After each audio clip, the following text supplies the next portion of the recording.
చెప్తున్నా. I don't want people to call me beautiful. దాని బదులు నీది కష్టపడే తత్వం, నీలో కరుణ ఉంది, నీకు ధైర్యం ఎక్కువ, నువ్వు తెలివైన దానివంటే నాకు సంతోషం. Address us by our qualities.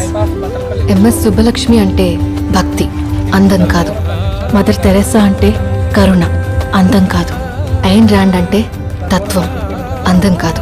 Saraswati అంటే విద్య, దుర్గా అంటే ధైర్యం, గౌరీ అంటే తపస్సు, లక్ష్మి అంటే శుభం.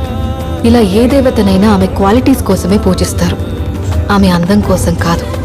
నీ గుణాలే నీ సంతకం అవుతాయి, నీ అందం కాదు. అందుకే ప్రపంచము మగాళ్ళలో కాదు, ఆడదే ఆడదాన్ని అందాన్ని దాటి చూసుకోగలగాలి. అలా అందాన్ని దాటి చూస్తే ఆడదానిలో ఒక సముద్రమే కనపడుతుంది, గుణాలతో నిండిన ఒక దేవతే దర్శనమిస్తుంది. So seek for the goddess in